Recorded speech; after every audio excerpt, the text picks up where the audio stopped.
What do you think when you hear the words green energy? There are different roads to green energy, but there isn't a road to 100% green energy. I'd even say the phrase is an oxymoron. But before you call me a moron, let me add some context to energy, green or otherwise. This video is brought to you by DroneQuote, helping people buy solar, batteries, and roofing through education. If you enjoy this video, please consider hitting the subscribe button if you feel we deserve it, and check us out at DroneQuote.com. When we used our weapons in the Army, we'd always have to clean them before turning them in, and no matter how much you cleaned your weapons, like my past, there was always some hidden dirt to be found because the armorer had an unachievable definition of clean. Green energy is no different, I believe. The standard green energy sources that come to mind include solar, wind, and hydroelectric power. But how about nuclear power?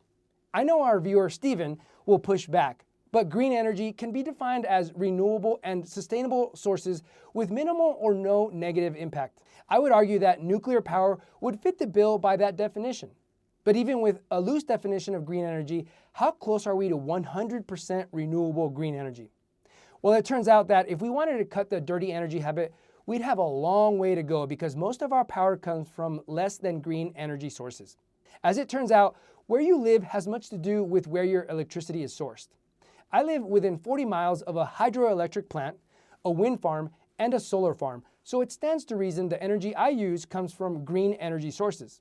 Still, as it turns out, the vast majority of electricity in the United States comes from burning natural gas, according to the U.S. Energy Info Administration. Coal makes up 20% of American energy generation, exceeded by renewables at 21%, and followed by nuclear power at 19%. It's worth noting that renewable energy, or green energy, has only increased in generation over the last 20 years, while natural gas, coal, and nuclear have reduced in the same period. But while it may sound nice that green energy generation has increased, even that energy source is not without fault. However clean you can make energy, there's no denying it has an environmental cost. There's no two ways about it. I think that too often in the argument for renewable energy, proponents fail to acknowledge that any energy source will generate waste, some more than others. So we have to take our pick. Fortunately, companies like We Recycle Solar are making headway as one of the largest solar panel recyclers in the US. But unfortunately, if solar panels are not recycled, they're trashed. Wind turbines are another source of green energy waste. Their blades are ginormous and made of materials that are difficult to recycle, and their size makes them difficult to dispose of, so they're usually buried. Hydroelectric and geothermal power are the two cleanest green energy sources.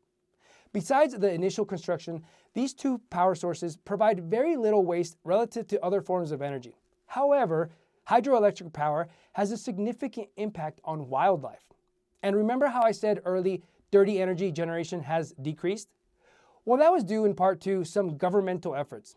You know what I'm talking about. Politicians making environmental and energy promises to get your vote. But you know what? The government will have a hell of a time forcing green energy adoption. It all comes down to one simple human trait. People don't like being told what to do or how to live. Don't get me wrong, the feds should promote green energy. But silly things like 100% green energy or all EV sales by a certain year are beyond reason. Even with good intentions, government mandates sometimes cause more harm than good. California mandated solar panels for all new construction, and now solar rates are garbage in that state.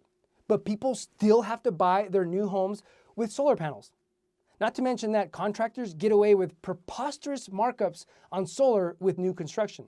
Green energy generation will undoubtedly continue to increase, but hitting the 100% mark stands a snowball's chance in hell. Now let me remind you that DroneQuote helps people buy solar, energy storage, and roofing, but even so, I cannot support 100% green energy. What's nice about fossil fuels is their energy density and the control we have over them. But for green energy, you need an input that isn't always available or humans can't control. Lack of sunlight or wind inhibits solar and wind energy, and droughts impact hydroelectric power. Green energy is also restricted by how much space it requires relative to other means of energy generation like natural gas or nuclear power. Here's my theory. 100% green energy would only be possible if we drastically reduce our energy consumption. That would allow our green energy offset to increase dramatically. But let's be honest, we won't do that as a country. A more effective way to approach this topic would be to identify the middle ground between less dirty energy like nuclear power and renewable energy sources. Let's not be unreasonable like the company Armor I told you about earlier, who expected us to return our weapons in brand new condition. Remember, even green energy has a dirty side. I discussed that in our video, E-Waste from Renewables is clean energy creating a dirty problem. Until next time, hasta la vista, baby.